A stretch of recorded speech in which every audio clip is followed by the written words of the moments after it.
Bonsoir tout le monde, merci Monsieur Mourad. Donc, je suis docteur Oumama Ben Slimane, je suis pharmacienne.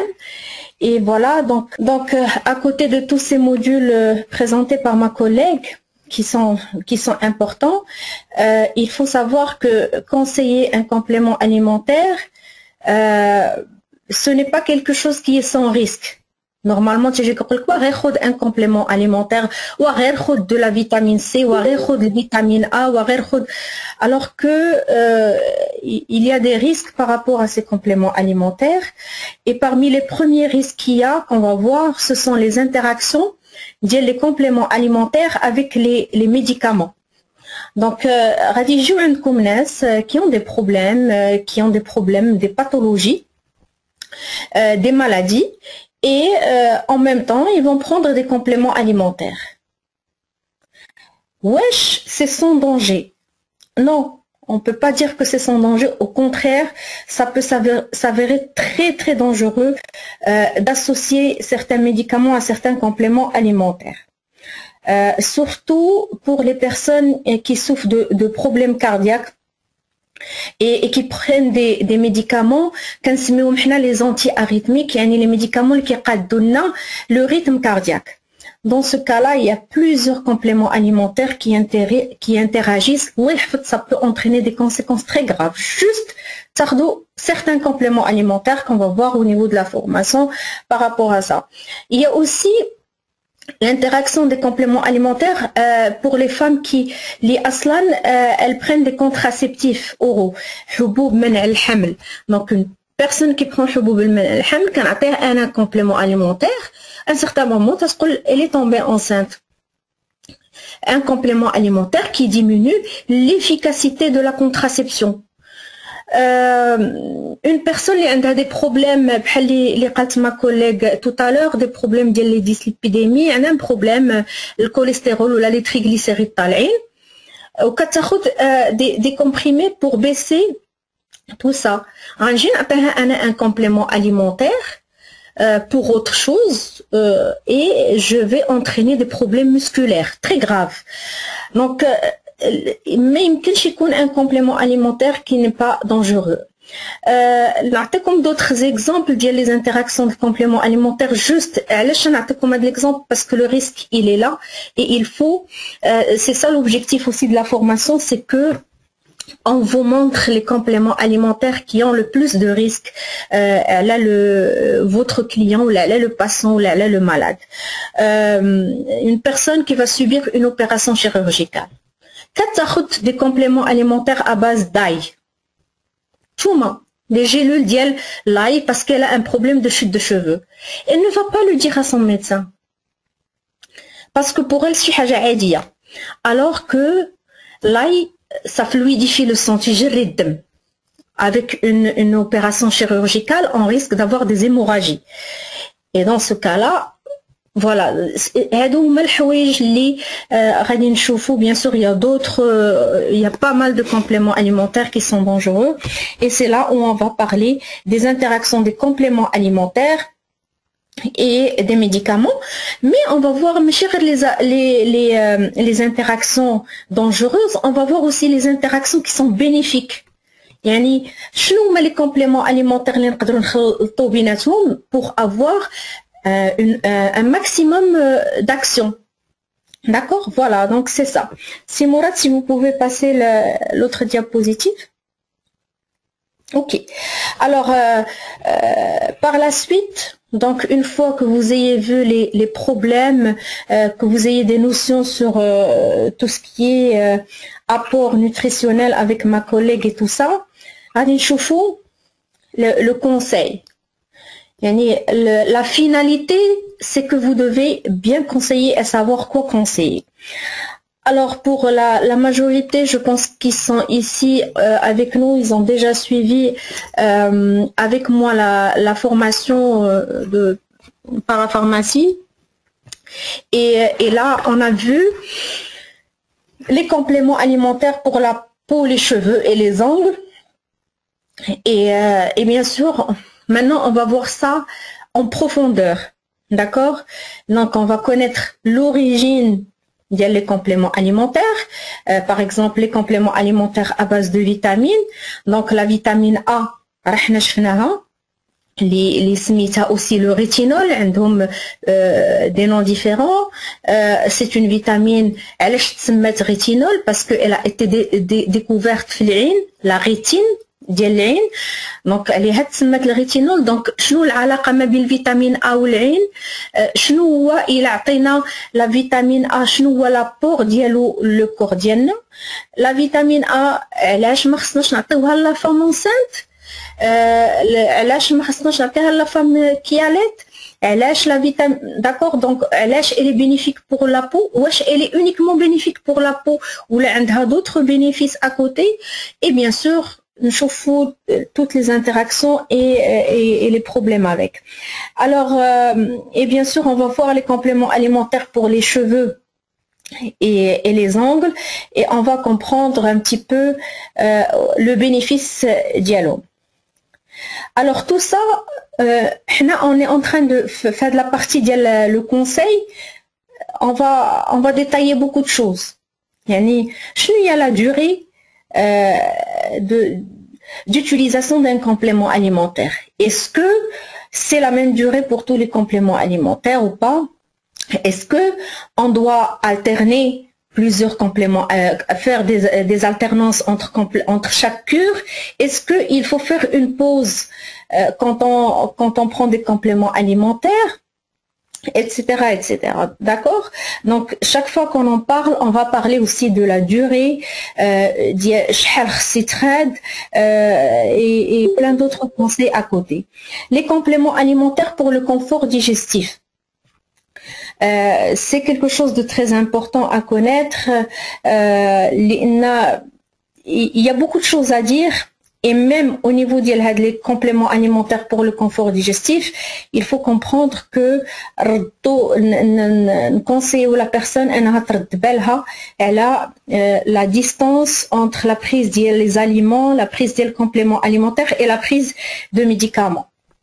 On عرفوا علاش les compléments alimentaires واش غيتخادو قبل لو repas ولا غيتخادو وسط لو repas ولا après le repas شنو هو le bénéfice الا تخادو قبل شنو هو le bénéfice الا تخادو الوسط etc.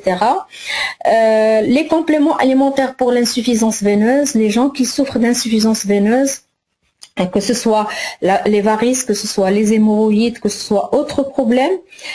Les compléments alimentaires pour les diabétiques et les hypertendus. Donc vous allez voir l'alimentation du diabétique et de l'hypertendu Dr Ryan, et on verra ensemble un petit peu quels sont les conseils à côté de l'alimentation, yani par rapport aux compléments alimentaires. Qu'est-ce qu'on ne doit pas donner à un hypertendu comme complément alimentaire? Qu'est-ce qu'on doit lui donner comme complément alimentaire pour l'aider?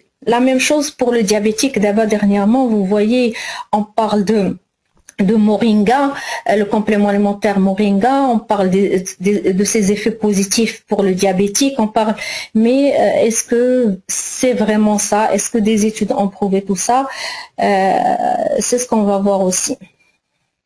Alors les compléments alimentaires pour l'obésité ou pour les gens, l'obésité qui est une maladie à part, pour les gens qui veulent perdre du poids, qui ont un surpoids, et pour l'anorexie, c'est les gens qui ont perdu l'appétit, qui ne mangent pas. Donc c'est pour augmenter, dans ce cas-là, le contraire, c'est pour augmenter le poids.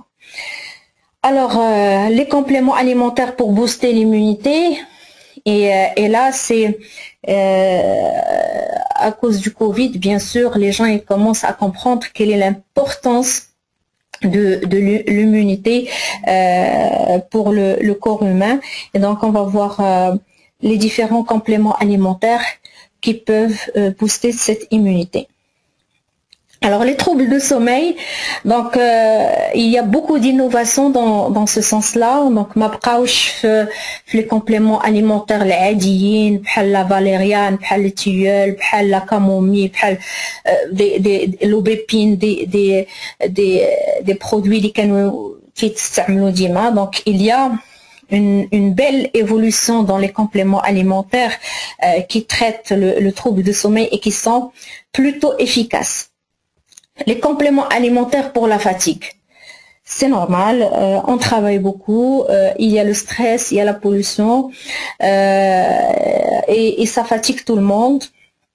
Et donc on va voir les compléments alimentaires pour combattre cette fatigue, parce que si on est fatigué, c'est tout le corps et toute notre peau qui va avec. Alors, les compléments alimentaires pour le confort digestif, tout à l'heure, je pense que c'est juste une répétition. Les compléments alimentaires pour l'effort intellectuel, donc les gens qui font beaucoup d'efforts intellectuels, les étudiants qui préparent le bac, les étudiants qui préparent le brevet, les gens qui préparent leur thèse, les gens qui qraw et tout ça, qu'est-ce qu'on peut leur donner pour améliorer leur capacité de concentration et leur capacité d'apprentissage. Alors, les compléments alimentaires pour les inflammations, c'est la grande tendance maintenant. Vous voyez des compléments alimentaires à base de kharkoum, le curcuma, à base d'autres produits que nous allons voir qui servent effectivement pour traiter les inflammations. Et d'abord, le curcuma, بغيت نرجع على un petit point اللي ما هضرناش عليه, c'est que Dr Ryan, elle va vous expliquer tout ce qui est vitamines et tout ça. Et là, vous devez faire, on va voir quelles sont les vitamines qui sont hydrosolubles et quelles sont les vitamines qui sont liposolubles. بزاف د الناس, par exemple, غتمشيو تشريو la vitamine A اللي هضرنا عليها. غتاخد فيتامين A وتشربها مع كويس د الماء وصافي pour toi, ça fait vous avez pris votre vitamine, vous êtes bien. Bah, ça ne sert à rien de prendre cette vitamine A مع الماء. D'accord? Parce que c'est une vitamine qui est liposoluble. يعني كتذوب في المواد الدهنية, ما تذوبش في المواد الغير دهنية, يعني الماء. D'accord? La même chose pour le curcuma. Donc le curcuma, pour avoir l'accent de l'inflammation, خصو vraiment يتخاد avec des produits مواد دهنية. Donc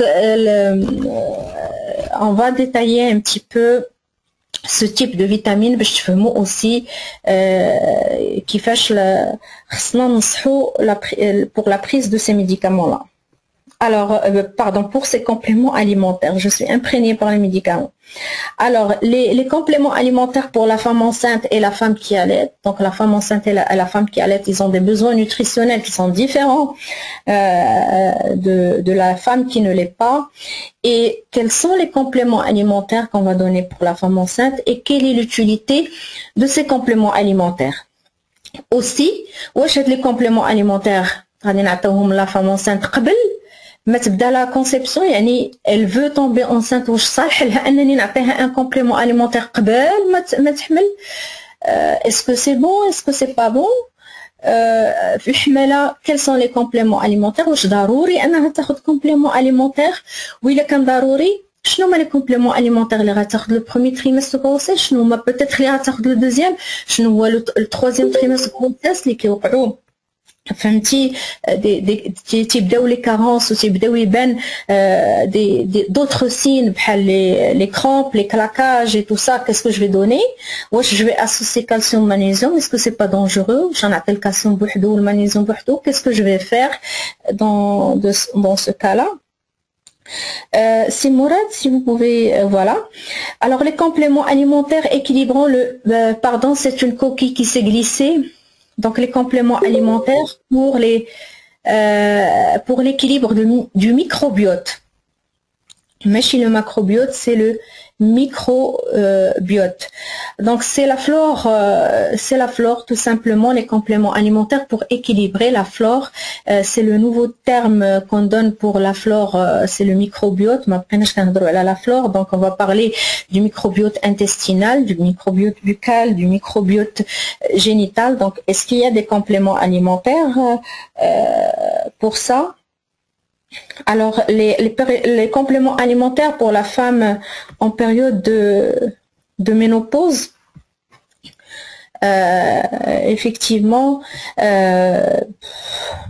il y a pas mal de compléments alimentaires pour la femme ménopausées ou là en période de ménopause, mais il y a aussi beaucoup de polémiques sur la prise de ces compléments alimentaires.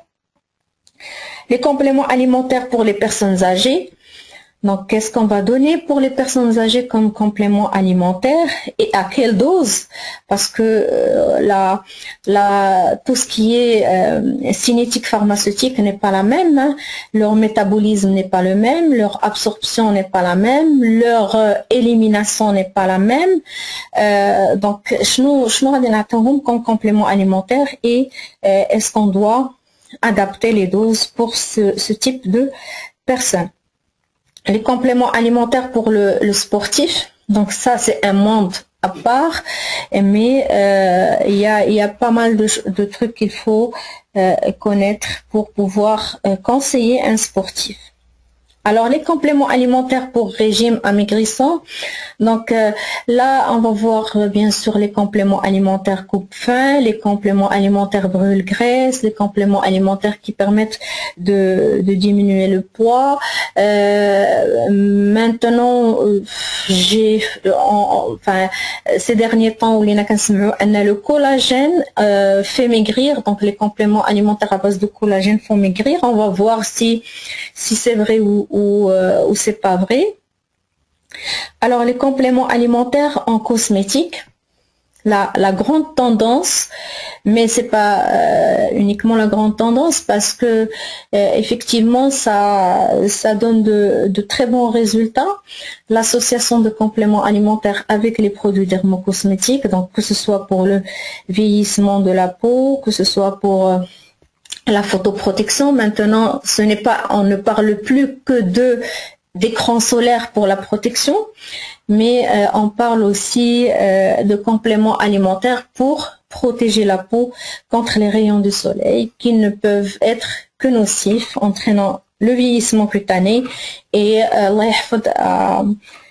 ça peut dégénérer aussi vers le cancer. Et n'oublions pas l'hyperpigmentation de la peau. Donc la chute de cheveux, rachfnaha tout à l'heure, donc les compléments alimentaires, mais qui la chute de cheveux, la vitalité du cheveu, pour les personnes qui veulent que leurs cheveux poussent vite, voilà, donc il y a plusieurs types de compléments alimentaires. Et bien sûr les compléments alimentaires qui favorisent l'hydratation de la peau. Voilà, donc on va survoler toute cette partie du conseil et bien sûr en détaillant les types de compléments alimentaires qui existent, les indications des différentes vitamines, minéraux ou éléments, la phytothérapie, les probiotiques, les prébiotiques. Avec beaucoup de détails parce que c'est une formation qui est spécialisée, les interactions et bien sûr les durées de traitement et les personnes qui doivent être ciblées par le conseil des compléments alimentaires.